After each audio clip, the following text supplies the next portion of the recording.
시편 119편 보면 오늘 함께 봤으면 하는 부분은 130절 그리고 134절까지입니다. 134절까지 33절까지 4절을 읽겠습니다. 저랑 여러분들이 번갈아 갖고 읽겠습니다. 130절부터 133절까지 주의 말씀들이 들어오면 빛을 주며 이 빛이 단순한 자에게 명초를 주나이다.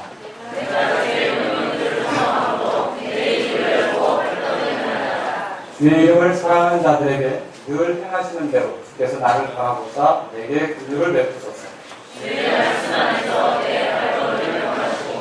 어떤 불법도 나를 지배하지 못하게 하소서. 아멘. 기도하겠습니다. 주님은 지금도 살아계십니다. 주님은 지금도 사람들을 사랑하시겠습니다. 주님은 지금도 죄 가운데 있는 자들이 돌이켜서 하나님을 알고 바르게 살기를 원하십니다. 주님은 그래서 예수 그리스도의 놀라운 사랑이 믿지 않는 그 죄인들에게 알려지길 바라고 그들이 회개하기를 간절히 기다리십니다. 주님은 지금도 성도들에게 복을 주시기 원하십니다. 성도들이 옳게 가기를 원하시고 성도들이 주의 말씀을 따라서 살아서 하나님께 영광된 삶을, 가치 있는 삶을, 아름다운 삶을 살기를 원하십니다. 주님, 우리가 주의 말씀을 대면할 때 이런 주님을 알면서 우리의 삶이 바뀌어지게 인도해 주옵소서. 마음에서부터 생각에서부터 우리의 속사람이 이제 주로 인해 변화된 것처럼 모든 것이 달라져서 하나님께 영광 돌리는 사람으로 생애를 보낼 수 있도록 인도해 주옵소서. 이 시간 말씀을 전할 때 이 부족한 도구를 다루시고 하나님께 영광 되도록 인도해 주옵소서. 사랑하는 성도님들에게는 복이 되게 하셔서 이 도구가 하나님의 말씀을 바르게 전할 수 있도록 은혜로 인도해 주옵소서. 예수님의 이름으로 기도합니다. 아멘. 지금 우리가 읽은 이 시편 110편 이 부분에는요, 시편 기록자가 자신의 삶이 거룩하게 열망하는 그런 바람을 우리가 기록하고 있습니다. 한번 133절 끝부분 보십시오. 어떤 불법도 나를 지배하지 못하게 하소서. 찾으셨습니까? 네. 사실 이 표현은요, 그가 거룩하게 살기를 갈망하고 있다는 표현입니다. 하나님께서 우리를 구원하셨을 때 우리를 질병에서 건지셨다. 혹은 가난에서 건지셨다. 아니면 어려운 환경에서 건지셨다. 여러분, 그거는 복음이 말하는 기본적인 그런 그 구원의 모습이 아니라는 거죠. 가난에서 건질 수도 있고 여전히 가난케 할 수도 있습니다. 질병에서 건질 수도 있고 여전히 질병 가운데 살다가 그렇게 주님을 만날 수도 있는 것이죠. 정말로 주님이 우리를 건지시고자 했던 부분은 죄로부터 우리를 건지는 거죠. 그리고 이렇게 죄로부터 우리를 건진다는 의미는 무슨 뜻이냐면 거룩하신 하나님과 어울리는 삶이 가능하다. 그래서 우리도 거룩하게 살도록 우리를 구원하신 것이 하나님의 구원 목적이란 말입니다. 그래서 베드로는 뭐라고 말했습니까? 우리 지난 수요일날 살펴보았잖아요. 베드로전서 1장 15절에서 너희를 부르신 아버지처럼 너희도 거룩하라. 이렇게 말하고 있지 않습니까? 그래서 궁극적으로 우리가 이 하나님의 부르심, 우리를 부르신 그 거룩하신 분의 부르심을 받았다고 믿는다면, 그리고 또 저와 여러분들이 언젠가 거룩하신 구주 예수 그리스도 앞에 설 것을 믿으십니까? 이걸 믿는다면, 그리고 예수님을 닮은 사람을 우리가 드러나게 될 것을 믿는다면 우리가 거룩한 존재가 되는 것은 하나님의 구원 목적이고 그 방향으로 나아가야 하는 것이 우리의 삶이라는 걸 정리할 수 있다는 거죠. 그러겠죠? 그럼에도 불구하고 우리가 거룩하게 사는 게 쉽습니까? 이 세상에서 거룩한 삶을 살아가는 게 정말로 쉬운 일이냐는 거죠. 그렇지 않습니다. 사실 세상은 우리가 거룩하게 사는 것을 상당히 방해하고 있다. 여러분이 접하고 있는 음악, 제가 접하고 있는 영화, 문화, 그리고 이 세상 사람들이 가지고 있는 전통, 그리고 사회의 흐름, 이 모든 것들이 그리스도인들의 거룩함에 도움을 주고 있습니까? 그렇지 않습니다. 세상은 오히려 부도덕함 속에 있고 타락을 건네자는 그런 모습들이 있다는 거예요. 그러면 이런 속에서 우리가 거룩하게 살려면 어떻게 합니까? 거룩한다는 건 뭐예요? 지난 수요일에 우리가 거룩하다는 말이 어디서 뿌리를 두고 있는지를 들었죠? 그러니까 거룩하다는 말이 어디서부터 왔다고요? 다르다는 말에서 왔잖아요. 다르다. 그리고 거룩하다는 게 뭐예요? 현 세상에 하나님을 알지 못하는 사람들과 사는 방식이 다르다. 그게 거룩한 거 아닙니까? 내가 구원받기 전에 예수님을 알기 전에 그렇게 내 멋대로 사는 방식과는 다르다. 그게 거룩한 거 아닙니까? 그래서 우리가 거룩하면 이렇게 다른 삶을 살 수 있다는 거예요. 그러면 이렇게 우리의 거룩한 삶을 방해하는 이 현 세상에서 우리가 거룩하게 살고자 할 때 우리에게 절박하게 요구되는 기도 제목이 뭐냐면 바로 이 본문의 말씀에 나옵니다. 133절에서 어떤 불법도 나를 지배하지 못하게 하소서. 여러분 이런 기도를 드려보신 적 있습니까? 어떤 불법도 나를 지배하지 못하게 하소서. 우리가 구원받은 사람이며 거룩하게 살기를 원한다면 우리는 이 시편 기록자가 기록한 대로 기도할 필요가 있다라고 하는 것입니다. 그리고 이 사람의 기도를 통해서 우리가 거룩함을 위해 어떻게 기도해야 하는지를 배울 필요가 있다는 거죠.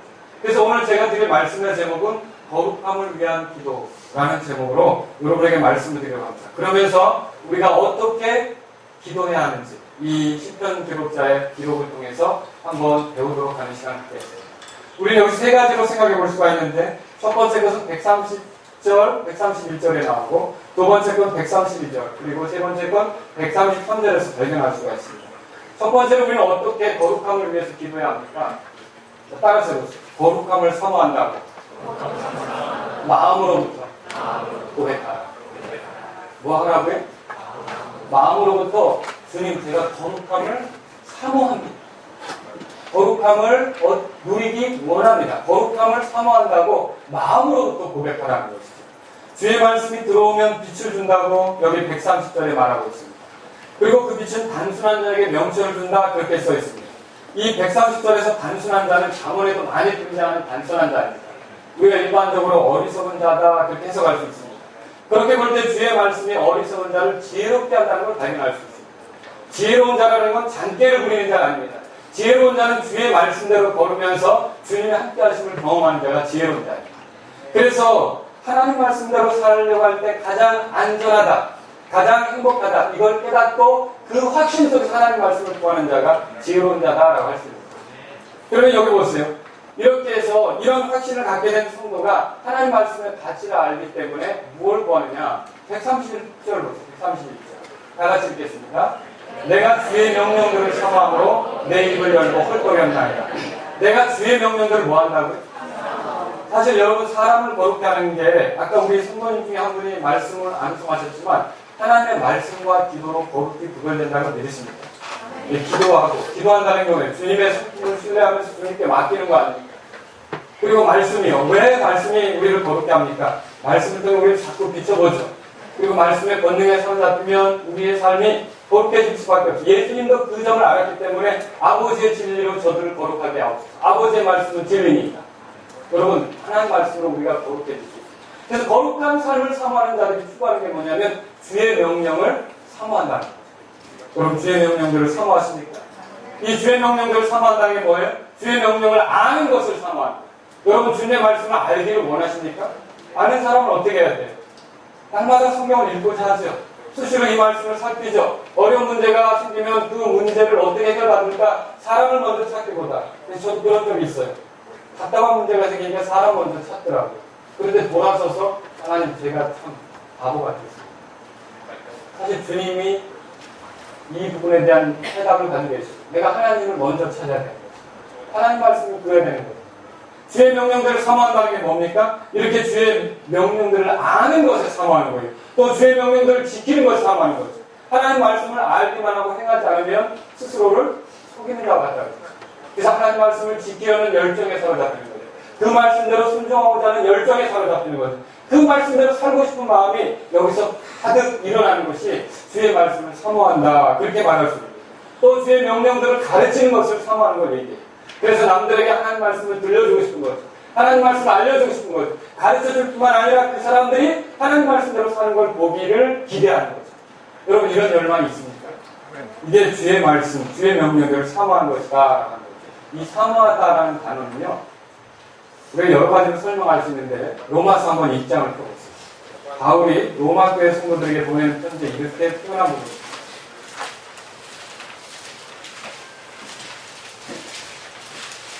로마서 1장 11절을 찾으십시오.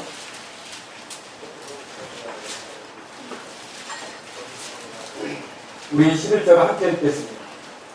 내가 너희를 간절히 보고자 하면 내가 너희에게 어떤 영적 선물을 나누어 주어 너희를 굳게 세우고자 하면 여기 간절히 보고자 한다는 말 있죠? 간절히 원하는 게 사모하는 거예요. 근데 이 보고자 하는 마음이 그냥 일시적인 게 아니에요.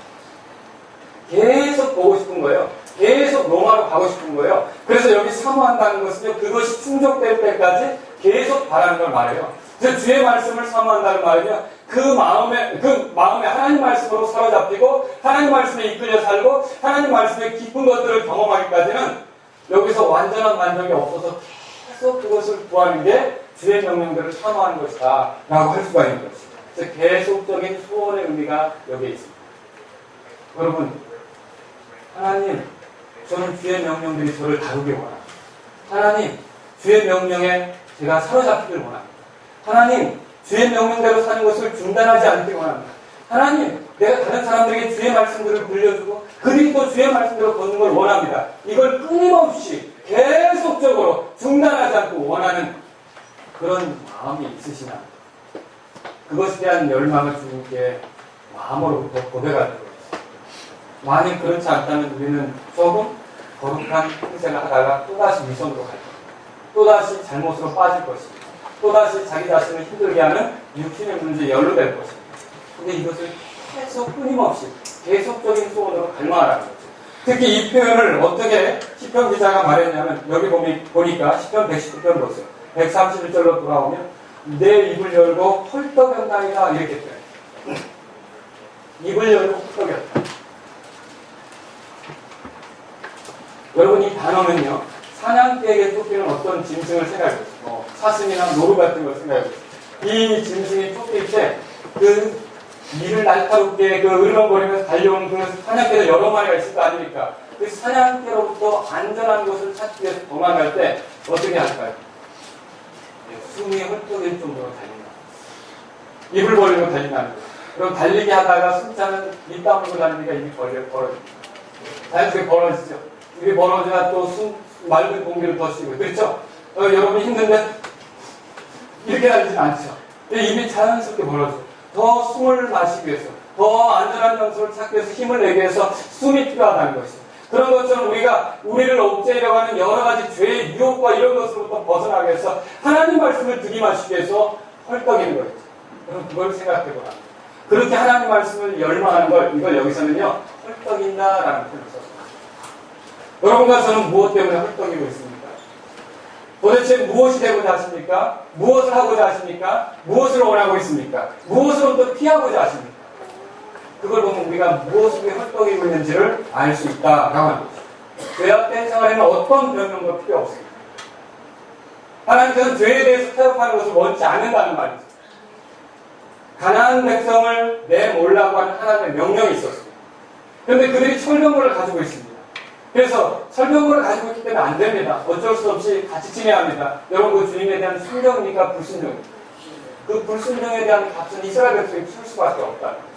하나님의 백성이 가나안 백성을 몰아내야 된다. 이스라엘 백성이 가나안 백성을 몰아내야 된다고 하나님께서 명령하셨으면 그들을 용납하면 됩니까? 안 됩니까? 안 된다. 똑같아요. 하나님께서 죄를 싫어하는 걸 우리 성도들에게 알려줬다면 죄를 조금이라도 용납하지 않는 그런 자세가 우리들에게 있어야 된다. 그래서 가끔가다 그리스도인들이 그런 마음을 품을 때도 있습니다. 하나님 저는 그런 심각한 죄는 빠지지 않겠습니다. 하지만 요만큼만은 어떻습니까? 이런 정도만 한다고 해서 내가 그렇게 큰 심각한 죄로 나아가겠습니까? 하나님 요 정도까지는 참아주실 수 있지 않습니다. 하나님 제가 요만큼만 좀 죄를 짓겠습니다. 여러분이 가능한 겁니까? 그게 뭐와 같으냐면요. 200리터짜리 독병이 있어요. 그 200리터 독병을 넣고 한 20리터만 마셔보겠습니다. 200리터 다 마시면 안 되겠습니다. 20리터만 마시겠습니다. 여러분, 그 20리터를 혹시 아들이 마신다고 하면 어떻게 하겠습니까? 20리터에 조금이에요. 그런 조금이라도 여러분이 그냥 그거는 괜찮아 이렇게 하시겠습니까? 칼이 있습니다. 40cm의 칼이에요. 42. 이게 40cm. 하나님 내가 40cm를 다 찌르겠습니까? 5cm만 찌르겠습니다. 그럼 그거 어떻게 되겠습니까? 예, 여기 한 50m 되는 그 강이 있습니다. 수심은 한 3m 정도 됩니다. 그 급경사로 이렇게 들어가는 겁니다. 나 수영도 잘 못합니다. 그런데 하나님, 제가 50m 가겠습니까? 저까지 건너가겠다는 게 아니라 한 5m만 갔다 오겠습니다. 그럼 어떻게 되겠습니까? 우리는요, 작은 죄를 용납하지 않으려는 자세가 필요하다. 거룩함을 사모합니다. 슬프게도 죄와 타협이 이루어지면 싸움은 끝난 거고요. 패배로 이어지게 될 수밖에 없습니다. 여러분과 제가 알아야 될 게 있습니다. 1975년에 해방한 월남에 대해서 잠깐 말씀드리려고 하는데, 미국을 비롯한 우방이 월남을 도왔을 때 그 당시에 월남의 군사력은요 세계 5위권이었어요. 그러면 월맹이라는 게 쳐들어왔, 이제 그 전쟁을 하지 않았습니까? 싸워서 월남이 진다는 걸 생각할 수가 없는 거예요. 특히 공산주의자들은요, 전 국민의 0.2%에 해당하는 5만 명밖에 되지 않았다는 거죠. 그런데 전쟁에서 졌어요. 그래서 그 당시에 이 전쟁을 지켜본 육군 해리 서머스라고 하는 대령이 자기의 책을 썼는데 뭐라고 썼냐면 미국의 베트남 전쟁 전략, 이걸 썼어요. 근데 이 책을 통해서 뭐라고 했냐면 우리는 전투에서 계속 승리했는데 결과적으로는 비참한 패자가 됐다. 그 이유는 무엇인가? 무엇이 이유라고 여러분 들어보셨습니까? 다른 게 아니라 이 사람 거기다 뭐라고 썼냐면 사상전의 패배가 결정적인 이유였다. 생각이 잘못됐다. 생각이 잘못 들어갔다는 거죠. 월남의 쭝딘주라고 하는 사람이 있습니다. 1967년에 대통령 선거에서 낙선을 했어요. 그런데 두 번째로 표를 많이 얻었어요. 근데 이 사람이 누구냐면 사실은 그 사람의 실체가 간첩이었어요. 그가 선거 유세에 나와서 했던 말이 있습니다. 동족 산잔의 전쟁에서 시체가 상을 이루고 있고, 그리고 이처럼 외세를 끌어내서 동족들이 피를 흘리는 모습을 우리 조상들이 하늘에서 내려보면 얼마나 슬퍼하겠는가, 이런 연설을 했어요. 그러면서 뭐라 그랬냐면 이런 연설을 통해서 민족 감정을 고취시키고 반미, 미국 사람들에 대한 그 아주 그 반대되는 생각을 불러놓고 사이비 종교 지도자들까지 여기 가세해서 그렇다. 그래가지고 뭐라 그러냐면 너희 촛불이를 월맹군에게 돌릴 것이 아니라 동족이다. 미군에게 돌려야 된다. 이렇게까지 나왔어요. 그래서 결국은 이런 움직임으로 인해 어떻게 됐냐면 그렇게 막강한 군사력을 가지고도 월남이 무너져 내렸다.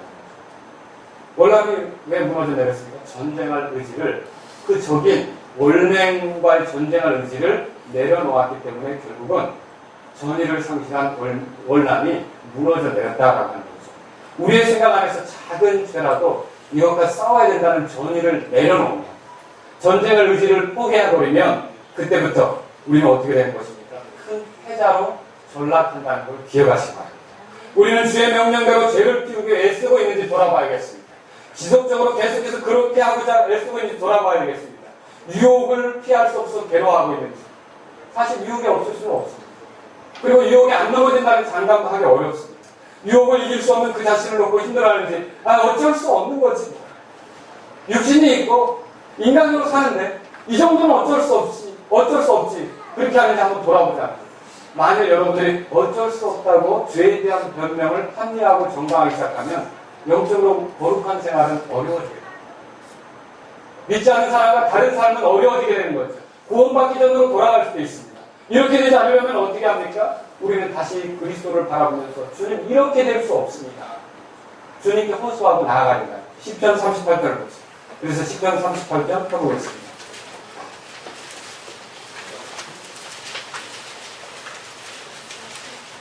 15절입니다. 그래서 주님께 소망을 두자. 오 주여, 내가 주께 소망을 두었사오니 오 주 내 하나님여, 주께서 들으시니 내가 말하기를 나의 말을 들으소서. 그리하지 아니하시면 그들이 나를 누르고 기뻐하며 내 발이 미끄러질 때 나를 향하여 자기를 높일까 염려나이다 하였나이다.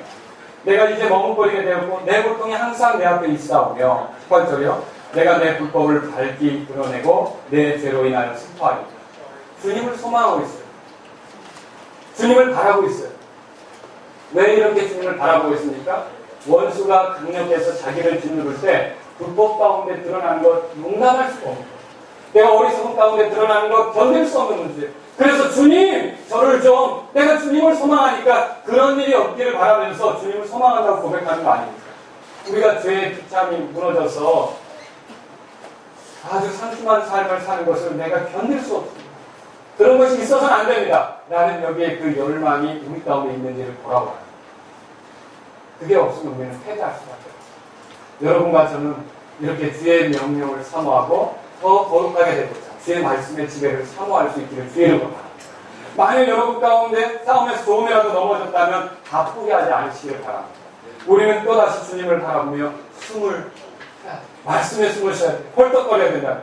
이제 더 이상 지쳐서는 못 뛰겠구나라고 생각될 때도 계속해서 말씀의 숨을 삼으면서 뛰어야 되는 거예요. 헐떡거려야 되는 거죠. 사나운 이를 가지고 달려들어 나를 무너뜨리려고 하는 저 죄의 사냥개와 우문사자와 선진자를 뚜렷하는 마귀의 세력 앞에서 우리의 약함을 발견하는 순간 저와 여러분들이 할 일이 뭡니까? 여러분 제발 이 싸움을 포기하지 않도록 여러분에게 드리신 말씀이 있습니다. 저하고 같이 몇 구절을 계속 보죠. 하나님 말씀을 보죠. 여러분 야고보서 4장 야고보서 4장.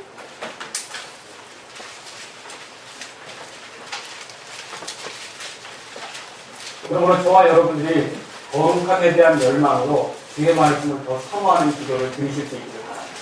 여기 보세요. 야고보서 4장 1절에 너희 가운데 전쟁과 싸움이 어디로부터 나느냐. 우리 속에 계속 싸움이 있다는 거 아시죠? 그런데 우리가 이 육신에게 속아서 결국 죄에게 불복하는 게 얼마나 많아요. 그렇죠? 그런데 여기 보세요. 우리가 때때로 죄에 넘어질지라도 여러분이 기억하셨으면 제가 기억해야 될 말씀이 여기 있다. 6절에 보세요. 그러나 그분께서 더 많은 은혜를 베푸시나니. 여러분 이거 얼마나 멋진 말입니까? 그러나 그분께서 뭐라고 되어 있어요? 더 많은 은혜를 베푸시나니. 믿으십니까? 자신의 백성들에게 더 많은 은혜를 베푸시나니 이렇게 말하고 있어요. 그러므로 그분께서 이르시되 하나님께서는 교만한 자들을 물리치시나 겸손한 자들에게는 은혜를 베푸시느니라. 더 많은 은혜를 주실 수 있는 그분을 바라보시기 바랍니다. 우리가 위축되었을 때 우리에게 격려가 되고 우리에게 은혜를 주시면 그분을 바라보라는 거예요. 또 로마서 5장 20절도 보세요. 로마서 5장.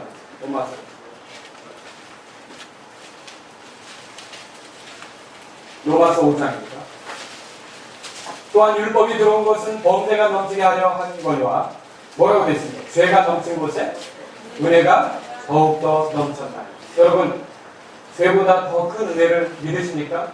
하나님의 은혜가 더 크다는 걸 믿으시냐? 우리가 하나님의 은혜를 신뢰하면서 주님을 사모하는 마음을 가져야 된다는 거예요. 이사야서 40장을 보세요. 이사야서 40장.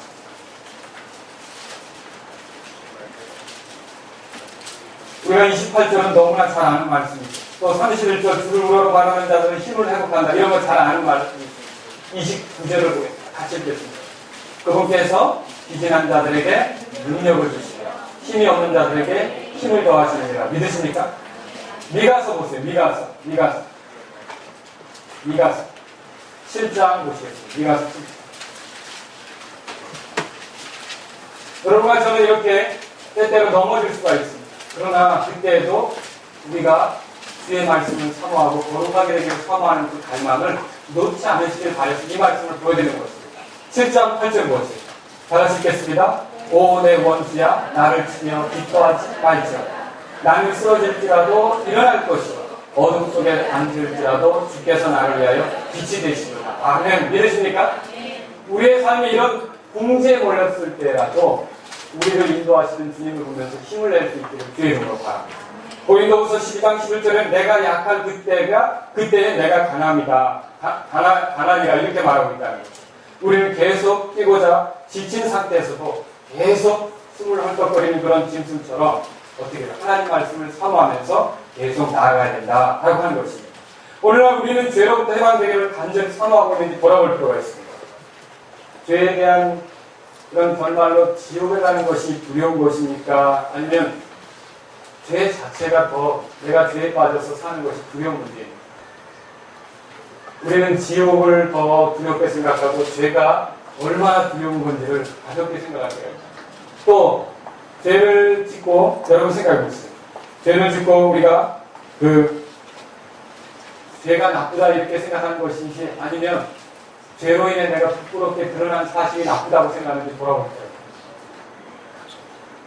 죄가 걸렸어요. 그러면 죄가 혐오스러운 건지 죄에 걸려서 내가 사람들에게 들킨 것이 부끄러운 건지 돌아볼 거예요. 정말 저와 여러분들이 죄 자체를 미워하고 싫어할 수 있기를 주의 이름으로 바랍니다. 우리는 사슴이 시냇물을 찾기에 갈급한 것 같이 계속해서 주와 함께 있기를 원해야 합니다. 시편 40편 1절에 갈급하다라는 단어 있죠? 이게 여기에서는 헐떡인다는 단어와 같은 킹제임스 역자들은 그렇게 쓰고 있습니다.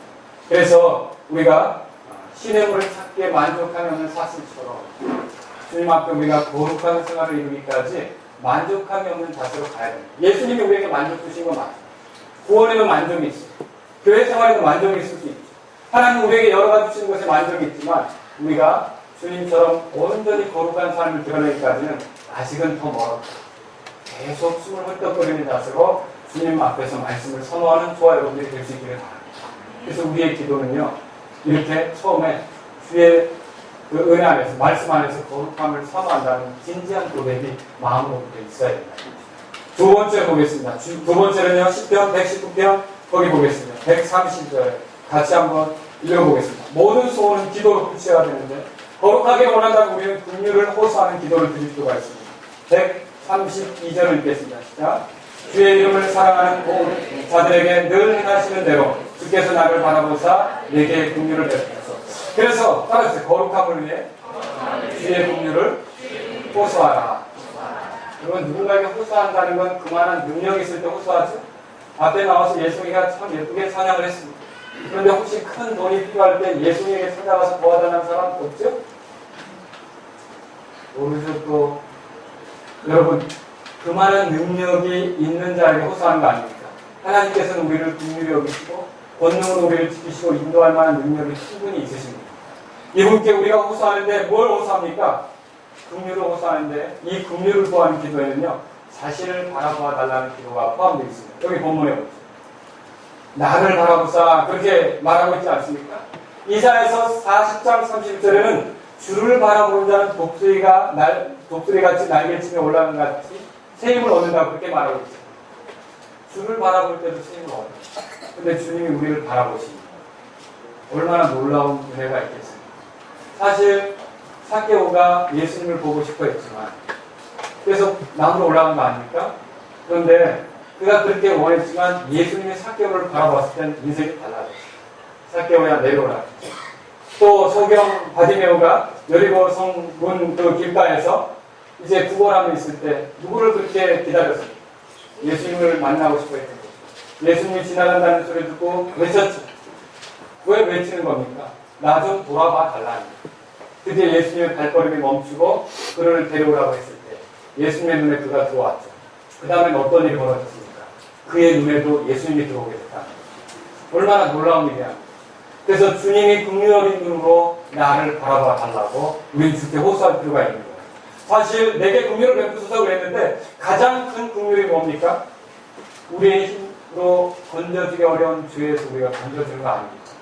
비참한 상태입니다. 우리가 사실 이런 비참한 상태에서는 하나님께 나아갈 자격이 있어요? 안 되죠. 솔직히 우리가 구원받고 난 이후로도 주님 앞에 계속 안고 가는 어떤 잘못된 습관이 있거나 죄악된 것이 있다면 하나님께 구해야 되는데 기도가 잘 안 나오죠. 여러분 그럴 때 생각해보세요. 저는 다윗의 생애를 읽을 때 다윗이 우리아 안에 밧세바를 범한 뒤에 약 거의 9개월 정도 기간 동안 그가 하나님을 찬송해야 할 수 있었어요. 정직하게 하나님께 기도할 수 있었을까? 그런 생각을 해본다. 대원자가 와서 당신이 죄를 졌다. 정직하게 죄를 자백하고 통회하고 나서 그가 진지하게 주님을 노래할 수 있었지 않았나. 이게 우리가 죄 가운데 있을 때는요, 사실 주님을 노래하는 게 힘들어요. 주님께 나아가는 게 힘들어요. 그러나 만일 큰 긍휼이 있다면 그 속에서도 우리가 돌이키면서 주님을 부를 수 있다는 걸 믿으시기 바랍니다.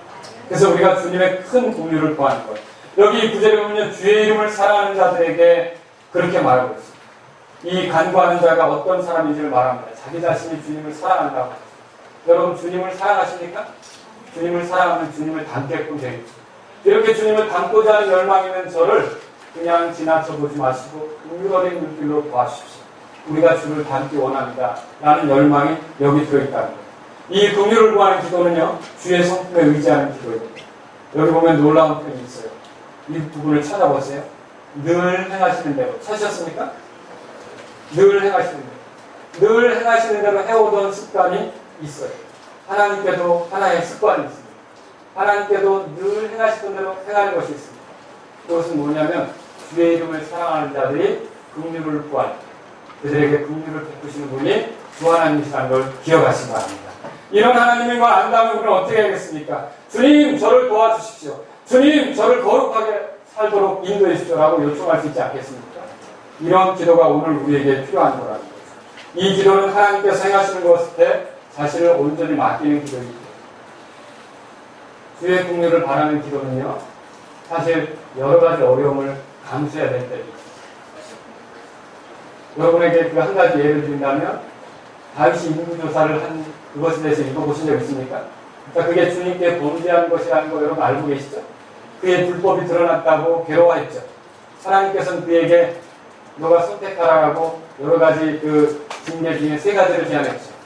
그 징계를 제안했는데 그때 다윗이 한 가지를 선택합니다. 그러면서 선택할 때 뭐라 그러냐면 사무엘기하 24장 14절에 이렇게 말하고 있어요. 주의 긍휼은 크니 이제 우리가 그분의 손에 빠지고 내가 사람의 손에 빠지지 아니하기를 원합니다. 무슨 말입니까? 우리가 거룩하게 되고 바로잡혀지고 온전케 되어지기 위해서는 때로는 아픈 일이 있는데, 힘든 일이 있는데, 상처가 되는 일이 있는데, 그럼에도 불구하고 주의 긍휼에 맡기고 주님이 어떻게 나를 다루시든지 내가 그대로 걷겠습니다 라고 하는 기도도 포함됩니다. 아이들이 잘못을 해놓고 눈물부터 흘리죠. 매를 들면 눈물부터 흘리죠. 안 맞고 잘하겠다고 하죠. 물론 안 맞고도 잘할 수 있습니다. 하지만 하나님께서 때때로 우리에게 이것은 큰 상처가 있어야만 이 사람이 다시는 이런 어리석음으로 가지 않겠다 싶을 때는 그 상처를 낼 수도 있다. 다윗이 어떻게 얘기합니까? 예, 압살롬이 반역을 했을 때 총체적으로 자기의 거룩하지 않은 삶으로 인해 그런 이 하나님의 다루심이 있잖아요. 다 반역했을 때 법궤를 들고 제사장들이 따라가려고 하니까 뭐라고 해요? 주께서 원하시 뜻이 있으시면 나를 다시 이 법궤 있는 곳으로 인도할 것이다. 그럼 주님께 맡기죠. 자기가 길을 가는데 시므이가 와서 저주하는 사실이 있어요. 그때 뭐라고 합니까? 주께서 허락하셨는데 내가 무슨 말을 하겠습니까? 여러분, 우리는 주의 긍휼에 맡긴다는 것은 주님이 나를 어떻게 다루시든지 기꺼이 나를 거룩하게 만들어주시는 그 작업에 어떻게 하시든지 내가 주님께 의탁한다라고 하는 뜻입니다. 정말 우리는요, 주의 긍휼을 사모하는 기도로 거룩함을 위해서 기도해야겠습니다. 세 번째로 드리고 싶은 말씀이 있습니다. 세 번째는 따랐어요. 거룩함을 위해 세세하게 구하라. 여기 133절 보겠습니다. 다 같이 읽겠습니다. 주의 말씀 안에서 내 발걸음을 명하시고 어떤 불법도 나를 지배하지 못하게 하소서. 그렇게 되어 있습니다. 자, 여기 거룩함은 주의 말씀을 실천하는 것입니다. 여기 내 발걸음을 명하시고 라는 것을 생각해보세요. 이 발걸음을 명하시고 이거는 한마디로 말하면 하나님의 말씀에 따라 살아갈 수 있게 해달라는 기도예요. 걷는다. 행복과 관계된 것은 삶에 대한 문제. 어떻게 생활하도록 도와달라는 기도죠. 그래서 여기 내 발걸음을 명하시고 라는 건 하나님의 말씀에 따라 살아갈 수 있도록 도와달라는 기도예요. 여기서 굉장히 여러분들이 주의하셔야 돼요. 이 시편 기록자는요, 자기의 전생에 대해서 지금 말하지 않습니다. 무엇에 대해서 말합니까? 한 걸음에 대해서 말하고 있습니다. 인생 전체에 대해서 말하지 않습니다. 발걸음에 대해서 말하고 있습니다. 그 인생 여정의 그 전부, 그 거창한 기도가 아니라 현재 닥쳐진 문제들을 놓고 세밀하게 말하는 거예요. 작은 부분을 가볍게 다루면 전체도 망쳐지게 되어 있습니다. 또 현실의 문제를 가볍게 처리하면 내 인생 전체가 좋아질 리가 없다는 것이죠. 오늘 우리는 두리뭉실한 기도를 하고 있지 않습니까? 우리의 삶이 거룩하길 원합니다. 이렇게. 그런데요, 지금 오늘 우리가 이 말씀을 드린다면요, 한 걸음을 위해서 기도하라. 한 걸음을 위해서. 그럼 무슨 뜻입니까? 내가 말하는 것을 위해서. 정말 거룩한 말을 할 수 있다. 전화를 받으면서, 누군가를 상담하면서, 누군가 대화하면서 거룩하게 말할 수 있다. 한 걸음을 위해서 기도하라. 내 행동을 위해서 기도하라는 거죠. 내 생각, 자꾸 밀려드는 생각을 구체적으로 이런 생각이 나를 사로잡으려고 하고 있어. 주님께서 나를 건져달라고 기도하시다. 또 사람을 대하는 태도, 취미, 시간을 보내는 방법, 공부하는 것, 이런 세세한 모든 부분에 그냥 두리뭉실하게 나를 거룩하게 하옵소서가 아니라 내가 자주 넘어지는 부분이 있지 않습니까? 이 부분은 나를 지배하게 하고 나를 힘들게 하는 부분입니다. 나를 함정에 빠뜨리는 거죠. 하나님이 이 부분에 대해서 내가 한 걸음 거룩하게 내기를 했습니다. 나를 좀 도와주십시오. 여러분, 세세하게 기도하라고 말씀드립니다. 여기 또한 이 거룩함에 대해서 얘기할 때 내 발걸음을 명하시고 라고 하는 건요, 균형 잡힌 삶을 위해서도 얘기하고 있습니다. 이 걸음이라고 하는 건요, 한쪽으로만 걷지 못합니다. 그렇죠? 걷는데 여러분이 오른발만 쓰십니까? 지팡이를 쓰시는 분도 혹시 다리가 하나 없어서 지팡이를 쓰시는 분도 지팡이와 이렇게 같이 가지 않습니다. 이 거룩함은 균형 잡힌 삶으로 주님께 나아가도록 도와달라고 요청한 것과 같다는 거죠. 사실 그게 거룩한 삶에 큰 도움이 돼요. 어떤 사람은 관대하지만 교리적으로 굉장히 물러버린 사람이 있어요. 지켜야 될 교리까지 가볍게 살아요. 어떤 사람은 굉장히 교리적으로 확고하지만 또 사랑이 없다고 소리를 듣는 그런 사람이 있다. 그럼 우리는요, 이런 균형 잡힌 삶을 통해서 하나님께 거룩하게 나아가는 그런 삶이 되어야 되겠습니다. 모든 우리의 삶의 영역에서, 여기 보십시오. 133. 주의 말씀 안에서 내 발걸음을 명하시고, 모든 삶의 영역에서 주의 말씀이 이끄시는 대로 가기를 원하는 그런 기도를 드릴 필요가 있다. 저는 이제 아이들에게 삶의 지침을 줍니다. 이 아이들이 들을 수도 있고 안 들을 수도 있겠죠. 그러나 이렇게 사는 것이 유익하다고 지침을 줍니다. 그런데 지금까지 제가 아이들이 태어났을 여태까지 알아서 해. 7살 돼서 유치원 가야 되는데 네가 알아서 해. 이렇게 하지 않습니다. 초등학교를 가야 되는데 네가 알아서 해. 네가 알아서 해. 여러분 이렇게 하지 않습니다. 적어도 아이들 안전하게 키우는 방법은 뭡니까? 부모가 삶의 경험이 있고 더 많은 것들을 알고 있고 안내자라고 한다면 지침을 주는 거 아닙니까? 알아서 한다 그러면요 망가지라는 소리예요. 왜 오늘날 아이들이 집안에서 범죄를 일으킵니까? 맞벌이 한다고 다 밖으로 나가니까 부모들이 지침을 줄 수 없는 거예요. 집에서 어떻게 동생과 보내야 되는지, 어떻게 텔레비전을 앞에 앉아야 되는지, 어떻게 무슨 책을 읽어야 되는지, 시간을 어떻게 보내야 되는지 지침이 없는 거예요. 그러니까 망가지는 거예요. 하나님께서도 우리를 가르칠 때 우리가 알아서 하라고 그렇게 하시지 않습니다. 여러분 성경 읽을 때 창세기 1장 1절에 처음에 하나님께서 하늘과 땅을 창조하시니라 인간이 알아서 할지니라 아멘하고 계시라고 합니까? 어떻게 하는 거예요? 우리가 어떻게 살면 복이 되는지, 어떻게 살면 하나님께 영광이 되는지, 어떻게 사는 게 가치 있는 것인지 여기 계속 지침이 있지 않습니까? 그러면 우리가 성경을 읽는 자체는 내 삶의 모든 영역에 있어서 하나님 말씀이 내게 영향을 미쳐. 주님, 이럴 때는 어떻게 합니까? 우리가 많은 것들로 하나님 말씀을 구할 수 있다는 거죠. 다윗이 이제 아말렉 족속을 치러 가야 되는지 말아야 되는지. 왜? 자기의 아내와 가족들을 포로로 잡힌 적이 있었거든요. 그때 죽게였죠. 여호사밧이 전쟁터에 나가는 데 있어서 북이스라엘 왕하고 같이 연합해서 전쟁터에 나갈 때 어떻게 했어요? 그 주님께 여쭈죠. 우리의 모든 것에 있어서 주님의 말씀을 구하는 우리의 자세가 될 수 있기를 주의 이름으로 바랍니다. 여기 거룩함은 그래서요, 어떤 불법도 용납하지 않습니다. 133절에 어떤 불법도 나를 지배하지 못하게 하소서 그렇게 되어 있죠. 진실한 성도는 어떤 불법도 용납하지 않으려고 하는 거죠. 어떤 사람은 술 취하지는 않습니다. 하지만 다른 것에 중독될 수 있습니다. 그리스도도 잘 보죠. 나는 술은 안 마셔. 근데 저 사람은 술을 마셔. 근데 사실 뚜껑을 열고 보면 그 비난을 하는 사람은 또 다른 거에 중독이 되어 있습니다.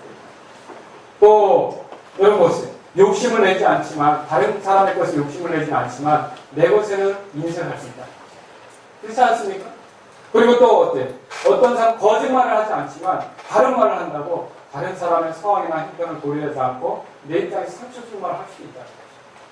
사실 우리는요 이렇게 자꾸만 어떤 한 부분에서는 옳은 것 같은데 다른 부분에서 문제를 터뜨리기가 쉬운 사람들이에요. 그런 경험 안 합니까? 우리가 어떤 강구가 필요합니까? 그래서 어떤 불법도 나를 지배하지 말아달라는 그런 지배하지 않게 해달라는 요청이 필요하다는 거죠. 어떤 사람은 교만을 버렸어요. 교만하지 않아요. 근데 너무 또 자기를 낮추다 보니까 어떻게 되냐면 듣지 않아도 될 말들을 따라가서 시간을 허비하고 어리석게 가고 이런 식으로 보낼 수도 있다. 그래서 오늘 우리가 어떤 불법도 나를 지배하지 않는 그런 삶이 되도록 하나님께 요청할 거예요. 우리가 변화된 것이 어떤 변화인지를 돌아볼 필요가 있어요. 제약을 단지 바꾼 것입니다. 여러분, 아세라 상을 섬기는 건 아니지만 바알 숭배가 갈 수가 있겠죠. 몰래 숭배를 포기했지만 자본신을 섬긴 것이 될 수도 있지 않습니까? 이렇게 종류만 바꾼 것이지 우리가 달라진 것이 아니다. 그 옛날 죄는 끊어버렸으니까 안심하고 있을 수도 있다는 거죠.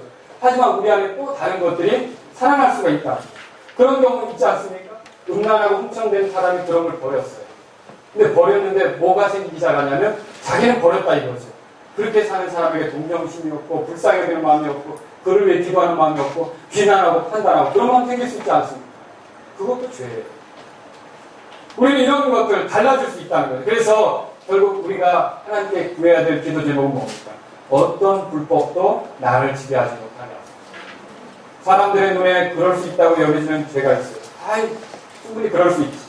이것은 엄격하게 처벌해야 된다고 말하는 또 죄도 있어요. 그런데 항상 엄격하게 처벌해야 된다고 사람들이 말하는 죄에만 우리가 긴장할 게 아니라 사람들이 그럴 수 있다고 양보하려고 하는 그런 죄도 우리는 어떻게 해요? 강한 거부감을 가지고 어떤 불법도 나를 지배하지 말게 하소서라고 이렇게 요청할 수 있는 저와 여러분들이 될 수 있기를 바랍니다. 우리는 죄가 지배하지 못하는 삶을 그리스도 안에서 얻었어요. 로마서 6장. 성경은 믿음으로 가는 거예요. 믿음으로. 여러분 죄 용서 받은 걸 믿으십니까? 죄 용서 어떻게 받았어요? 믿음으로 받았다고 그랬죠? 무엇을 믿었습니까? 예수님께서 나를 위해 이루신 속죄를 통해 믿는 거죠. 예수님께서 흘리신 피가 내 모든 죄들을 사해주는 거 믿습니까? 그래서 내가 하나님 앞에 떳떳이 설 수 있게 만들어주는 거 믿습니까? 그래서 여러분들 천국 가는 거 믿습니까?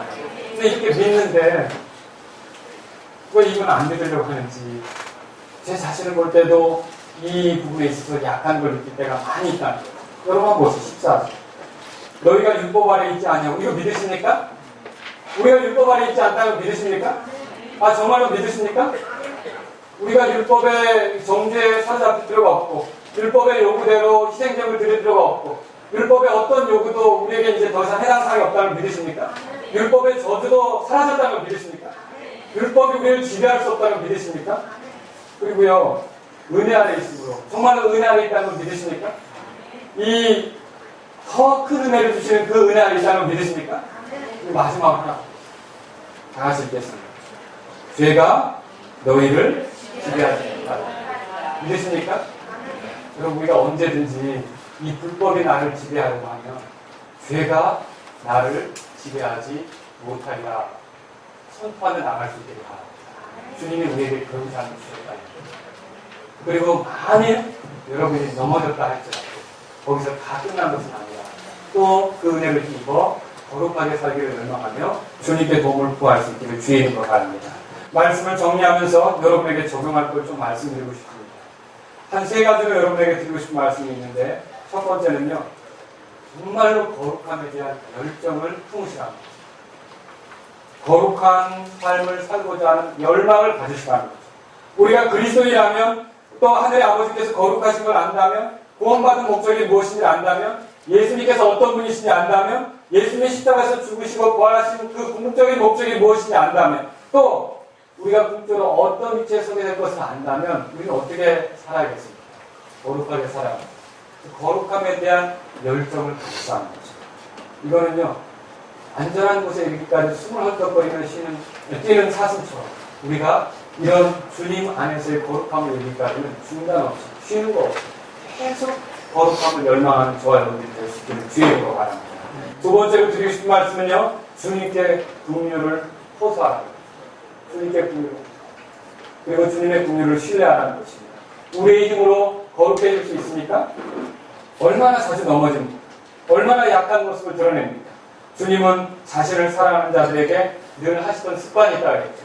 뭐라고 그랬어요? 그들에게 긍휼을 베푸시는 거죠. 그분은 우리가 약한 존재인 걸 아십니다.